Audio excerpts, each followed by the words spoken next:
Assalamualaikum warahmatullahi wabarakatuh. Perkenalkan, nama saya Ahmad Zahid. Saya guru MTS Nurul Ulum Kusuben, Kecamatan Lebak Siu, Kabupaten Tegal, Jawa Tengah. Sekaligus saya mahasiswa PPG dalam jabatan batch 3 UIN Sultanah Nahrasiyah Blok Semawe. Baiklah, dalam video ini saya akan menampilkan video proses pembelajaran untuk uji kinerja atau UKIN pada materi pembelajaran fikih. Baiklah, selamat menyaksikan. Assalamualaikum warahmatullahi wabarakatuh. Waalaikumsalam warahmatullahi wabarakatuh. Wa ridwanuhu wa maghfiratuh. Bismillah, alhamdulillah, wassalatu wassalamu ala rasulillah wa ala alihi wa sahbihi wa mawala, wa la hawla wa la quwwata illa billah. Anak-anak semua, bagaimana kabar kalian?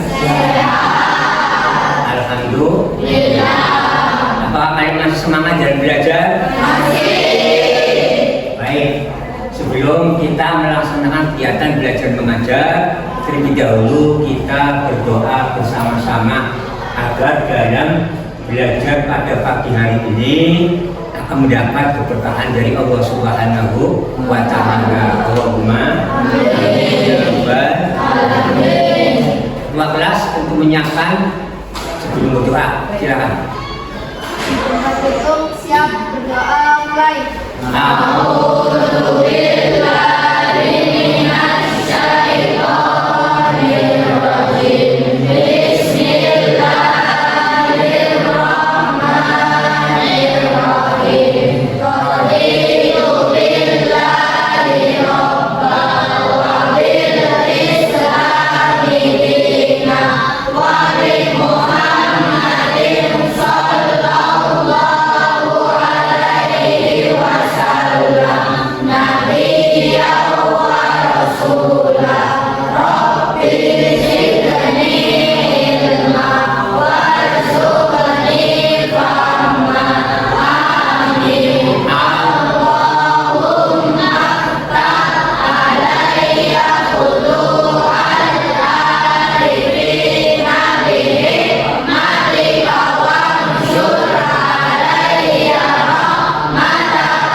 Terima kasih untuk anak-anakku semua.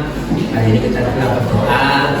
Selanjutnya adalah Pak Guru mau absen siswa-siswi yang hari ini berangkat.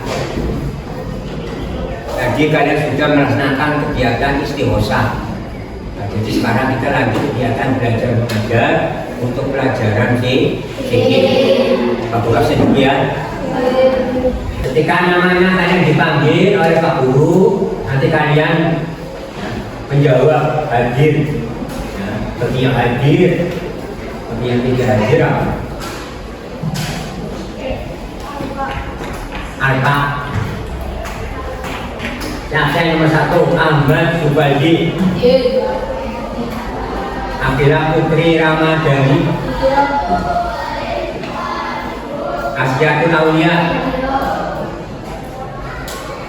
Cahaya Kasita. Eko Setiawan. Fadu Raffi Asmi. Fazjai Tanamilia. Rina Farhatul Anikoh. Aura Anidia Sifat. Desan Maulana Malik. Muhammad Adi Cito. Muhammad Fikri Hilal Saida. Muhammad Hafiz Syadi. Muhammad Wildan Hadi Al-Fikri. Muhammad Ijaz Aiman. Nafa Rahmatun Nisa. Rama Maulana. Sakit. Reki Naufalen. Ribda. Mohon maaf nih, Pak Bulan kurang sehat. Ribda Mulia Zahra. Rizka Ayu Pratiwi. Seli Olivia Susanti. Titi Fatimah. Yang terakhir adalah Tasya Adelia. Jadi itu kelas 7C hari ini.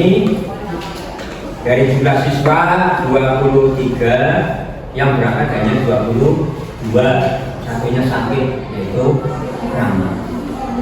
Absen, kita langsung pada pokok pelajaran, yaitu kita akan belajar tentang fikih. Berkaitan dengan apa? Berkaitan dengan menjaga kelangsungan hidup manusia dan lingkungan melalui pengenalan alat-alat bersuci. Kalian boleh lihat ya di depan layar, itu ada menjaga kelangsungan hidup manusia dan lingkungan melalui pengenalan alat-alat bersuci. Tujuan pembelajaran yaitu apa? Satu, nilai teologis Rahman dan Rahim, yaitu sifatnya Allah Subhanahu wa Ta'ala, menunjukkan keimanan terhadap sifat Rahman dan Rahim Allah Subhanahu wa Ta'ala.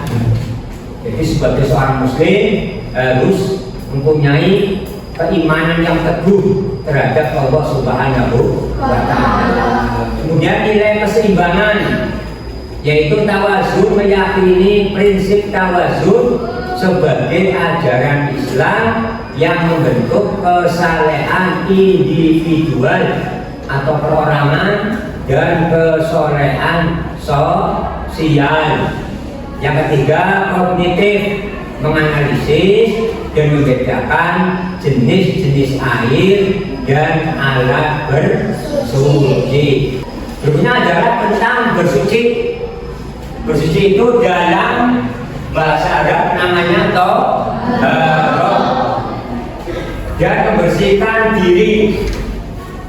Ini membedakan bersuci toharoh dengan membersihkan diri.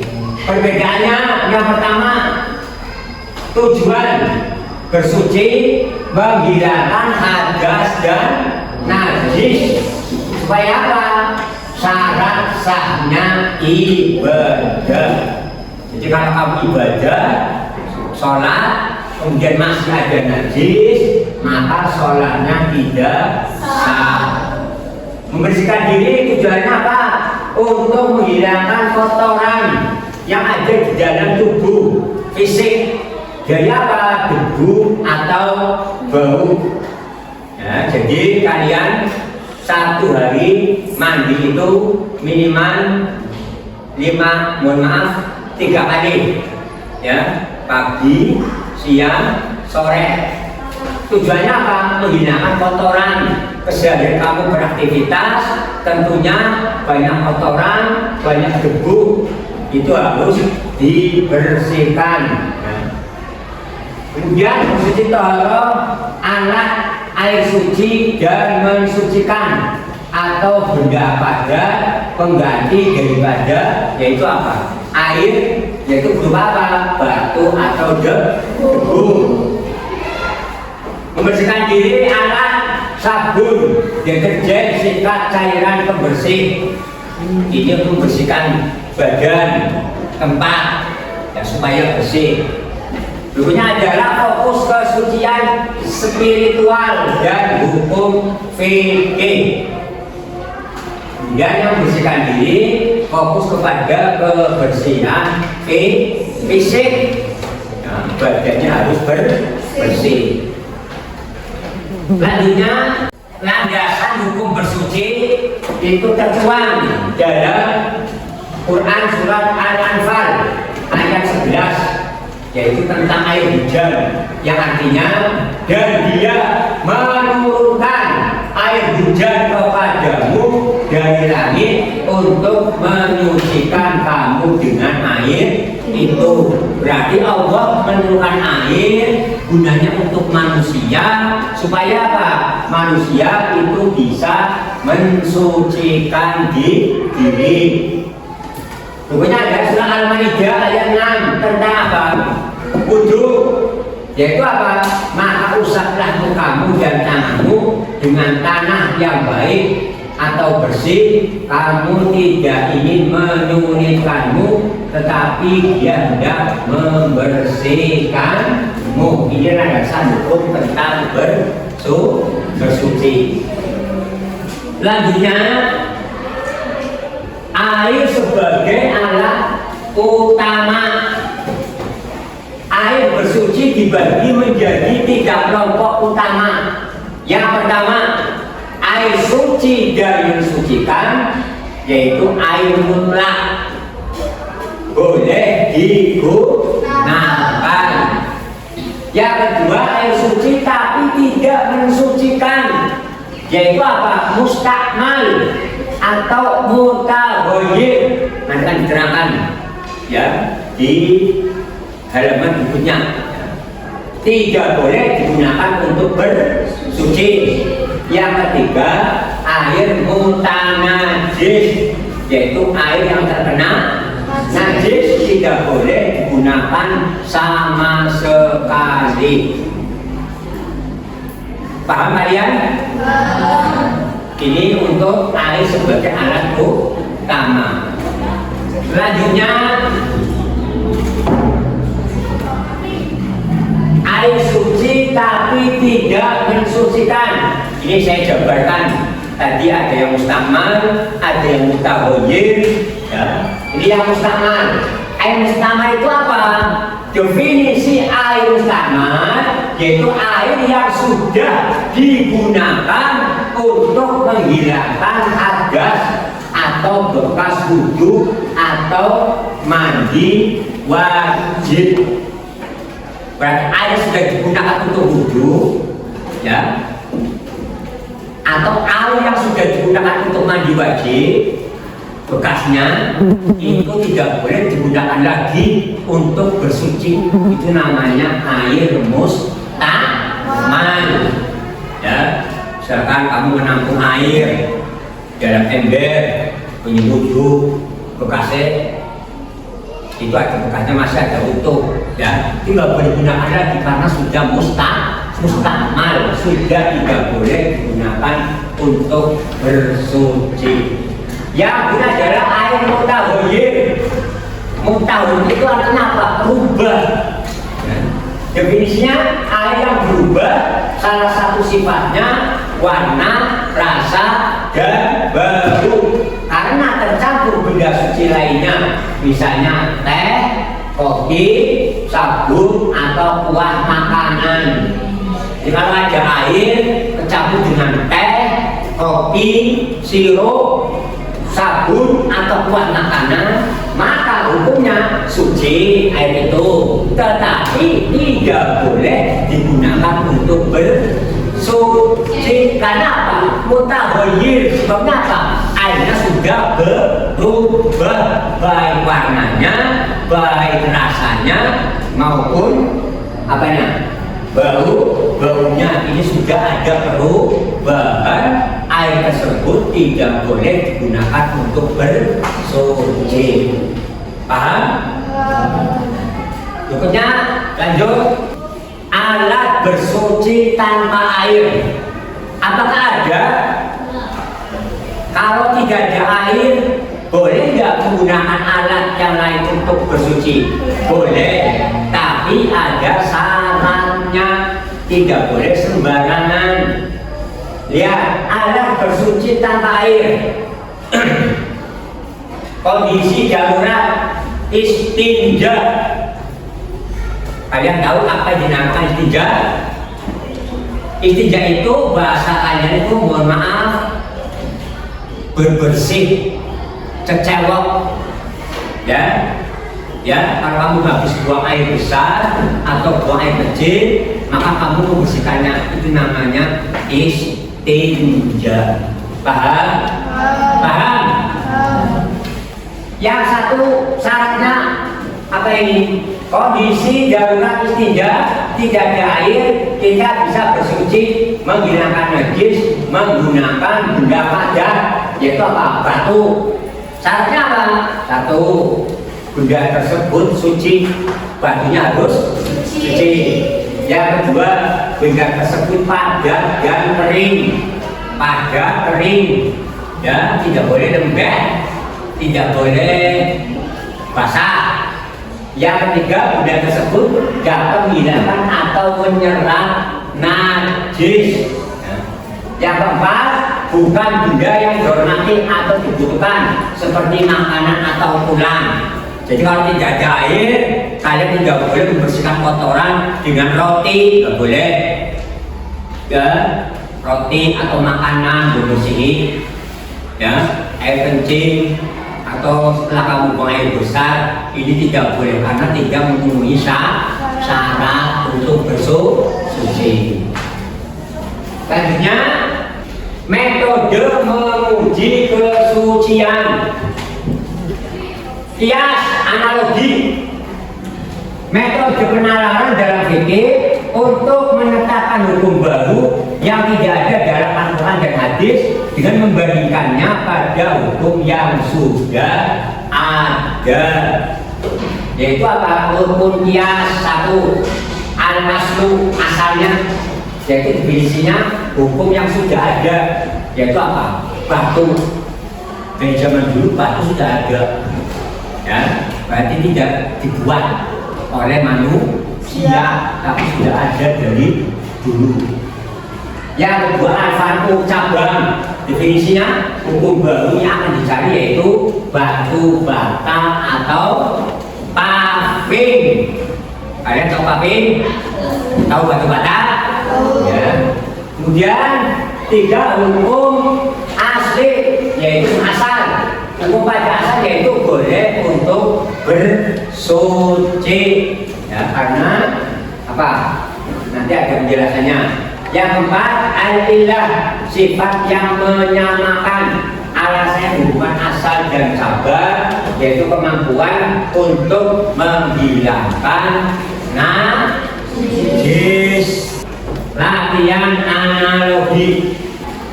Ini latihan, nanti Pak Guru akan kasih kalian tugas kelompok untuk membahas tentang masalah ini, yaitu latihan analogi kasus. Bolehkah kita menggunakan batu bata atau paving untuk bersuci?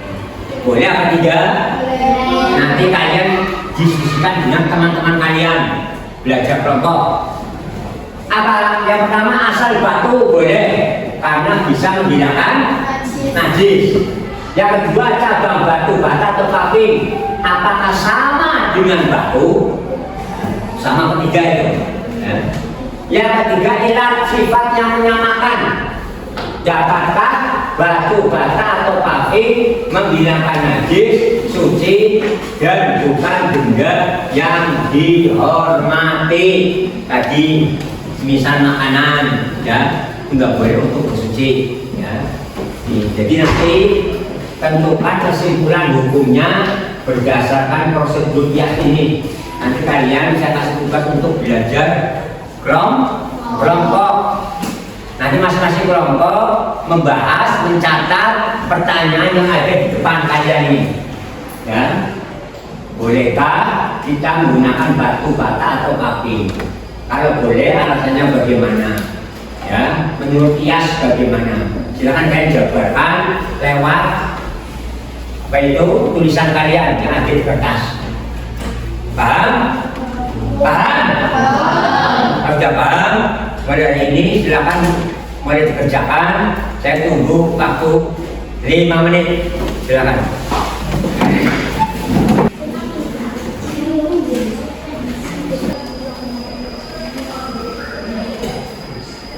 Baca yang keras. Ya, langsung aja. Nomor 1, berbeda. Batu bata sebelumnya persegi panjang dan warnanya merah, dan batu bata bisa dihancurkan. Sedangkan batu bentuknya berbeda-beda, ada yang kecil, ada yang besar, dan yang bisa dihancurkan. Nomor 2, bisa asal batu bata tersebut memenuhi syarat yang ditetapkan. Ya. Berarti intinya untuk kelompok yang keempat memberi narasi, boleh nggak batu bata atau paking digunakan untuk suci? Boleh apa tidak? Intinya untuk yang kedua, tiga, empat, jangan dipersiap boleh maju ke depan. Berarti intinya batu bata atau paking itu boleh digunakan untuk bersuci, ya. Tadi hukumnya sudah dijelaskan pada materi yang sebelumnya. Oke ya, sekarang kalian kembali ke wajibnya masing-masing. Ya, karena waktu sudah habis ya, untuk waktu belajar kelompok. Bukunya apa? Tawazun, fikih, dan keseimbangan lingkungan. Konsep tawazun keseimbangan. Islam mengajar keseimbangan antara kewajiban spiritual, ibadah dengan kewajiban sosial dan lingkungan. Contoh, bersuci kewajiban individual, yaitu kewajiban perorangan kalian semua. Ya, itu masing-masing punya kewajiban untuk bersuci, harus mempertimbangkan ketersediaan air, yaitu apa? Kewajiban sosial. Artinya apa? Ketika kalian bersuci menggunakan air, gunakanlah air secukupnya, jangan boros air, karena selain kalian itu masih banyak orang-orang yang membutuhkan air. Paham?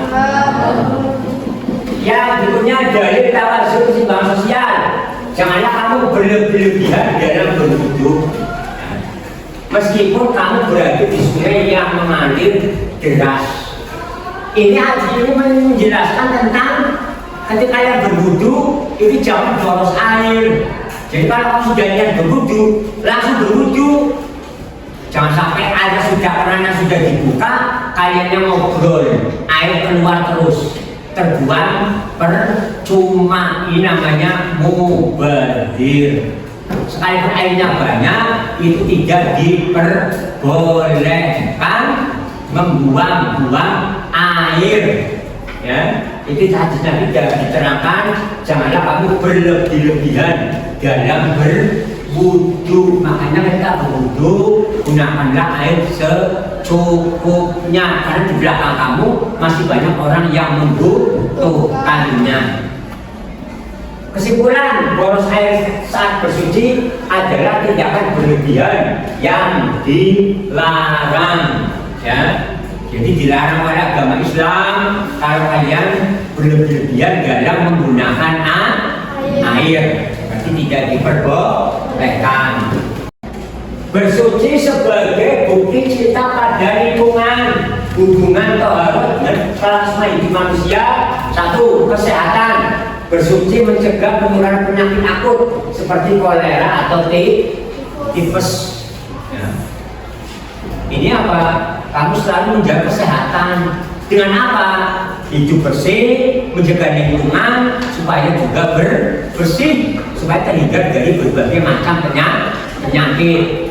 Yang kedua, kesehatan sosial. Hemat air saat bersuci adalah wujud peduli terhadap orang lain yang kekurangan air bersih.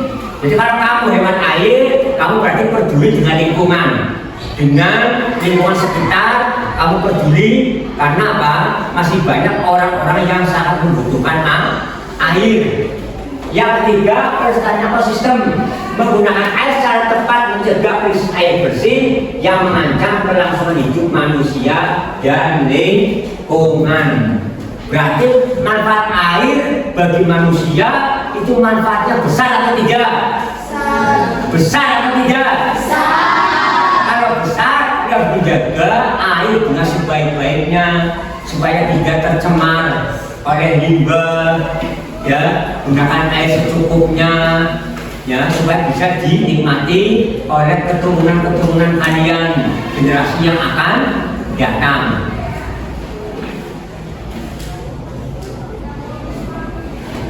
Bersuci menciptakan, mohon maaf, bersuci mencerminkan sifat Rahman Allah. Refleksinya, Allah menyuruh air bersih untuk menyucikan kita, yaitu sifat Rahman. Ya, sifat Rahmannya apa? Sifat Rahmannya Allah. Ya, Maha Pengasih. Ya, Maha Pengasih. Kita membuktikan iman pada sifat Rahman Allah dengan menjaga anugerah air tersebut. Bahwanya hewan air menjaga kelas hidup, wujud cinta pada pencipta dan ciptaannya, yaitu yang menciptakan air, yaitu Allah Subhanahu wa Ta'ala. Makanya kamu wajib bersyukur supaya air di daerah kita melimpah, mendapat keberkahan dari Allah Subhanahu wa Ta'ala. Allahumma amin ya rabbal alamin. Berikutnya kesimpulan akhir. Yang pertama, taharah bukan hanya membersihkan, tapi merupakan syarat sahnya ibadah. Jadi kalau kamu beribadah tidak taharah, tidak bersuci, tidak sesuai dengan syariat Islam, maka ibadahnya tidak sah. Yang kedua, air dibagi tiga, yaitu air mutlak sebagai alat utama yang tidak tercampur oleh najis, tidak tercampur oleh benda yang lain yang bisa merubah warna, rasa, dan baunya. Dan air suci dan mensucikan, ini namanya air mutlak. Yang ketiga, bila tidak ada air, hukum penggantinya dicari melalui anestesias, yaitu dengan apa? Memakai batu tadi yang sudah diterangkan di awal, ya, sudah dijelaskan. Itu boleh memakai batu bata atau pati, manakala memang air itu tidak ada. Yang bunyinya apa? Bersuci berpegang pada prinsip tawazun, keseimbangan untuk menjaga kelangsungan ekosistem. Jadi sekalipun kamu bersuci, kamu tetap harus hemat menggunakan air. Jangan boros ketika dalam bersuci, karena tidak diperbolehkan ketika dalam bersuci, dalam berwudu itu membuang atau menghambur-hamburkan air, karena perbuatan yang tidak baik. Yang adalah penugasan. Nanti kalian saya kasih tugas, ya. Nanti di rumah kalian kerjakan sesuai dengan kelompoknya masing-masing, ya. Sesuai dengan kelompoknya masing-masing, ditugaskan Pak Guru menugas kalian untuk mengerjakan tugas kelompok, ya. Nanti minggu depan dikumpulkan dan tolong wajib untuk dikerjakan. Jelas? Jelas? Mungkin itu untuk pelajaran fikih hari ini. Ada yang ingin kalian tanyakan? Tidak ada. Cukup sekian pembelajaran fikih tentang taharah. Mudah-mudahan apa yang disampaikan oleh Pak Guru dapat bermanfaat untuk kita semua. Allahumma amin. Sebelum Pak Zaid tutup, Pak Guru tutup, silakan kalian untuk berdoa terlebih dahulu sebelum kalian pulang. Di tempat duduk, siap berdoa, mulai.